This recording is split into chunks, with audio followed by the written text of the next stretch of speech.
दूसरी भगदड़ पर आते हैं। महाकुंभ में मौनी अमावस्या के दिन एक जगह पर नहीं बल्कि 2 जगह पर भगदड़ हुई। दूसरी जगह झूसी का सेक्टर 21 था, जहां सुबह 4 से 5 बजे के बीच भगदड़ हुई थी। वहां हुई भगदड़ के कुछ चश्मदीदों ने TV9 पर दावा किया है कि 10 शव तो उन्होंने खुद देखे। भगदड़ के बाद मलबे को आनन फानन में बुलडोजर और ट्रैक्टर ट्रॉली लगाकर साफ कर दिया गया। कल हमने इसी शो में आपको दूसरी जगह हुई भगदड़ के कई वीडियोस दिखाए, लाइव रिपोर्टिंग वहां से आपने देखी। आज आपको उस जगह के कुछ नए चश्मदीदों से मिलाते हैं जिन्होंने TV9 पर कुछ बड़े और चौंकाने वाले खुलासे किए।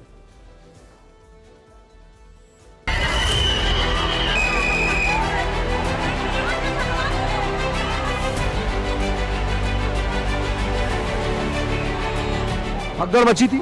हाँ भगदड़ स्टैम्पेड हुआ था। हाँ हुआ था। ठीक है, उसी में कुछ लोग जो इधर से कूदे, अंदर जो पहली बार कूदा वो गिर गया यहाँ पर, ये ऊंचा है, और उसके बाद वो उठा नहीं। जब तक सब कुछ नॉर्मल होता, समझ में आता क्या हुआ, तब तक 5-6 लोग जो है यहीं पे ख़त्म थे। कुचले गए थे। हाँ कुचले गए थे। हाँ कुचले गए थे। बेहोश थे लोग। बेहोश थे। दुकान में डाले गए। दुकान इनका पुलिस वाले नहीं होते तो इनका कैंटीन भी पलट जाता। अच्छा। हाँ कुछ लोग मर भी गए। हाँ मर गए। उस पे भी भाग रहे थे, उस पे टावर पे भाग रहे थे, चढ़ रहे थे। कोई भी चीज। हाँ टावर जान बचाने के लिए टावर पे चढ़ गए थे। टावर पे भाग रहे थे। लोग मारे गए होंगे। कम से कम यहाँ पर है ना, मैं आपको बता रहा हूँ कूद के अंदर कि यहाँ से ना 10 लाशें पड़ी थी यहाँ पर।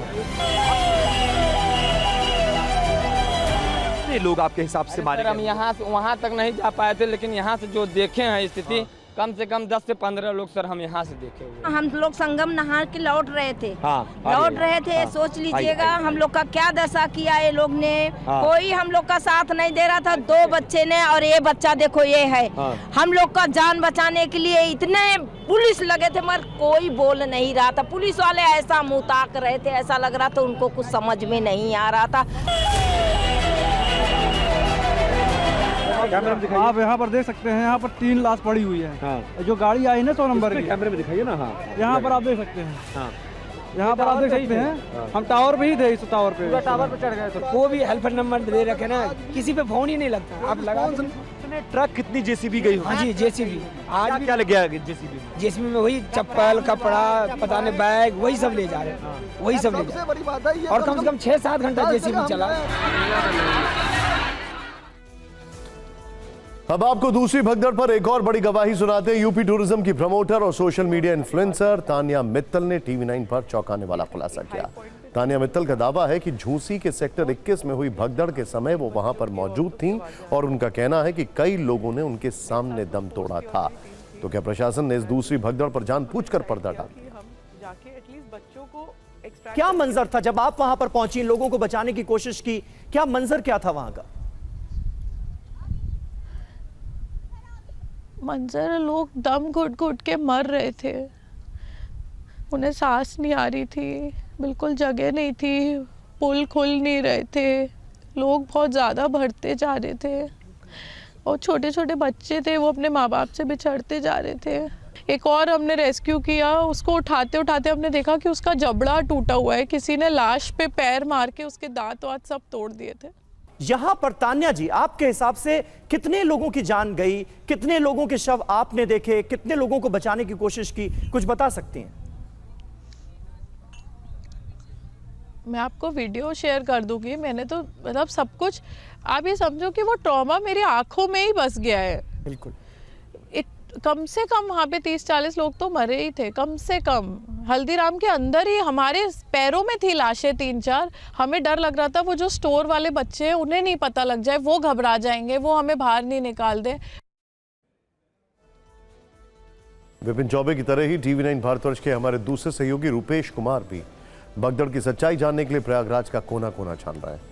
इस कड़ी में वो कुछ ऐसे पीड़ितों से मिले जो स्वरूप रानी अस्पताल और मोतीलाल नेहरू मेडिकल कॉलेज में अपने लोगों की बॉडी की शिनाख्त के लिए पहुंचे थे। उन लोगों ने TV9 पर जो सच बताया उसने हमें झकझोर कर रख दिया। मृतक ईश्वर शाह की पत्नी सुनीता शाह का दावा है कि स्वरूप रानी अस्पताल और मोतीलाल नेहरू मेडिकल कॉलेज में उन्होंने 60 से 70 शव देखे। भगदड़ में मारे गए ज्यादातर लोगों के शव बोरे में कसकर रखे गए थे। अपनी बुजुर्ग नानी को ढूंढ रहे मृणाल नाम के पीड़ित ने दावा किया है कि मोतीलाल मेडिकल कॉलेज में उन्हें पहचान के लिए 24 शवों के चेहरे दिखाए गए थे। स्वरूप रानी अस्पताल के पोस्टमार्टम हाउस में ही 25 से 30 शव पड़े हुए थे। यह स्थिति उस समय है जब कई शव उनके परिजनों को सौंपे जा चुके हैं। इसके अलावा अर्जुन सिंह नाम के श्रद्धालु का शव मेडिकल कॉलेज के इमरजेंसी में पड़ा हुआ था। यह शव उनके परिजनों को बगैर पोस्टमार्टम किए हुए ही सौंप दिया गया, ऐसा दावा पीड़ित परिवार का है। ये सनसनीखेज दावे आप भी देखिए। मॉर्चरी में आप सारे डेड बॉडी के बीच अपने पिताजी को ढूंढ रही थी। हाँ। सारे हैं कितने वहाँ पर कितने शव को आपने देखा? वहाँ देखे 30-40 थे, रात में 2 बजे रात में 30-40 शव वहाँ पड़े हुए हैं मॉर्चरी में। हाँ। और मेडिकल में? मेडिकल में देखे 30-40 नहीं, वहाँ 25-30 वो थे। 30 वहाँ कल। और 30 से लगभग 40 यहाँ। हाँ हाँ यहाँ देखे। हाँ। और सारे शव को आपने उसमें अपने पिताजी को ढूंढने के लिए आपको दिखाया गया? ये मेरा पिताजी नहीं है उसमें। तो ये देखिए, ये अर्जुन सिंह हैं जो यहाँ पर इनका शव पड़ा हुआ है।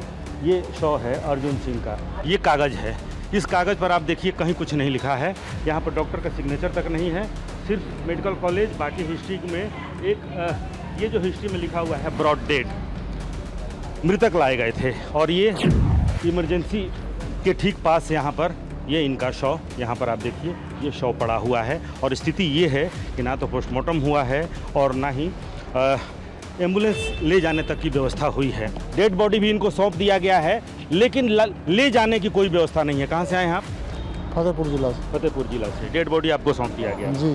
और आप एम्बुलेंस वगैरह की व्यवस्था? नहीं है। डॉक्टर ने कहा, मेरी बातचीत हुई ऑफ द रिकॉर्ड, डॉक्टर ने कहा कि सारे एम्बुलेंसेस मेला क्षेत्र में और इधर उधर लगे हुए हैं, आपको एम्बुलेंस नहीं मिल सकता। नहीं मिल सकता। और आप प्राइवेट से बातचीत कर रहे हैं? प्राइवेट मांग रहे हैं 12,000 15,000 रुपये। स्वरूप रानी हॉस्पिटल के मॉर्चरी में और मोतीलाल नेहरू कॉलेज में दोनों जगह इनको ले जाया गया था। और इनको एग्जैक्ट नंबर तक बताया गया कि सबसे पहले मोतीलाल नेहरू कॉलेज आप गए थे, वहाँ कितना नंबर आपको दिखाया गया? मुझे एग्जैक्ट नंबर बोल के गया है। 24 हमारे पास लाशें पड़ी हुई हैं जिनकी, हाँ, जो आप देख लीजिए। और पहले फ़ोन पे दिखाया गया मुझे 24 का फोटो।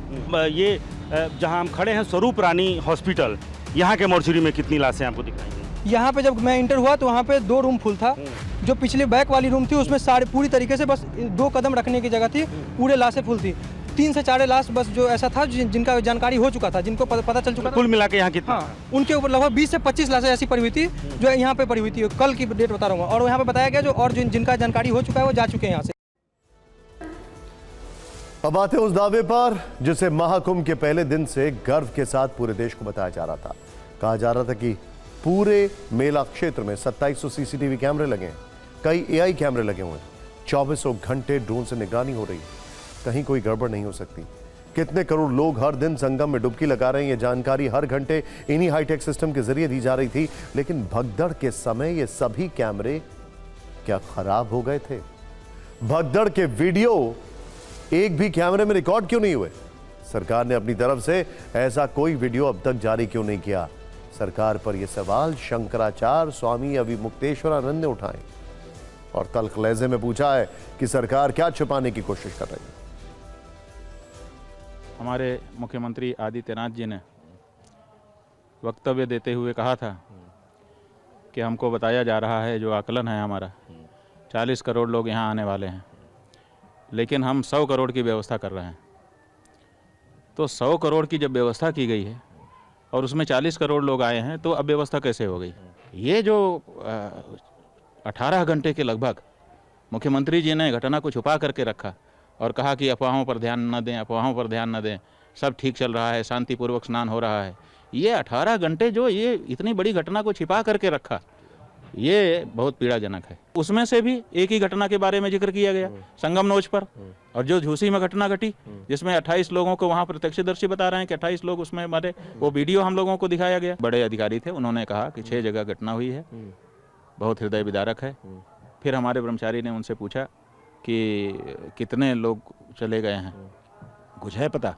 तो उन्होंने कहा कि आधिकारिक आंकड़े 30 हैं, ऐसा कह के चले गए। जिस तरह से हमारे मुख्यमंत्री ने इस संसार का सबसे बड़ा सच मौत है, मौत से बढ़कर के दूसरा कोई सच नहीं है, उस सच को अफवाह अफवाह अफवाह अफवाह बार बार जो इन्होंने कहा, तो हमको तो बिल्कुल पसंद नहीं आया। इसीलिए हमने इनके प्रति आक्रोश अपना व्यक्त किया है। और झूठ के बारे में प्रश्न कर रहे हैं कि तुम झूठे हो कि सच्चे हो।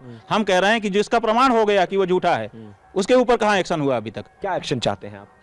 पद से हटे, दूसरा योग्य मुख्यमंत्री आए ताकि मेला आगे का इस तरह की कोई घटना ना हो, और ऐसा मुख्यमंत्री ना रहे जो घटना होने पर लिपापोती कर ले और छुपा करके अपने आप को अच्छा बनाने की कोशिश करे। ऐसा मुख्यमंत्री हमें नहीं चाहिए। बाकी के संत ऐसे कह रहे हैं उनको मोक्ष की प्राप्ति हो गई, उनकी जिंदगी यहीं तक थी, और वैसे भी लोग आते हैं मोक्ष। इन्हीं का मोक्ष करवा दो, अगर वो तैयार हों तो हम अभी धक्का मार करके उनका भी मोक्ष कराने के लिए तैयार हैं। अगर वो कहते हैं कि मोक्ष हो गया, देखिए किसका मोक्ष हो गया किसका नहीं हो गया अलग बात है। इस तरह से पैरों के नीचे कुचल करके दम घुट करके जो बच्चे, जो महिलाएं, जो माताएं, हमारी बहनें और जो भाई, जो वृद्ध मरे हैं, मोक्ष हो गया, ये बहुत सरल है कह देना। इनमें से कोई तैयार हों, कृपा करके पधारें, घोषणा करें कि मेरा भी मोक्ष करा दीजिए। हम तैयार हैं, हम कूद पड़ेंगे उनके ऊपर। वैसे महाकुंभ में हुई भगदड़ पर जिस तरह से सवालों की लंबी लिस्ट है, उस पर सियासत होना भी लाजमी है। विपक्षी पार्टियां कह रही हैं कि सरकार भगदड़ का सच छिपाकर पाप कर रही है। यूपी सरकार कह रही है कि विपक्ष इसे किसी राजनीतिक मौके की तरह न देखे। वैसे आपको बता दें कि सरकार ने जांच के लिए जो न्यायिक आयोग बनाया है, उसने आज प्रयागराज पहुंचकर अपनी जांच शुरू कर दी।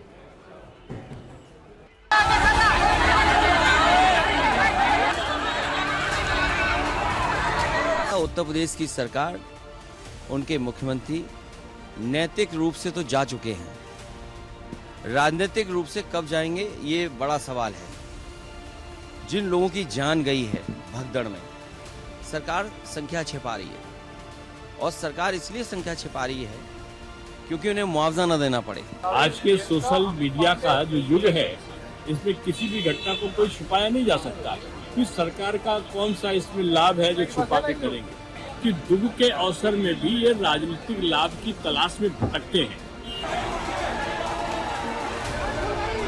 वहाँ कोई इलेक्शन नहीं चल रहा, वहाँ श्रद्धालु वहाँ के में स्नान करके अपनी आस्था जगह रखते हैं। इतना बड़ा एक हिंदू समागम चल रहा है, पूरे 144 साल बाद उस पर राजनीति कर रहे हैं लोग। लेकिन गलत है भाई, लड़ो, चुनाव लड़ो, 27 में लड़ो ना।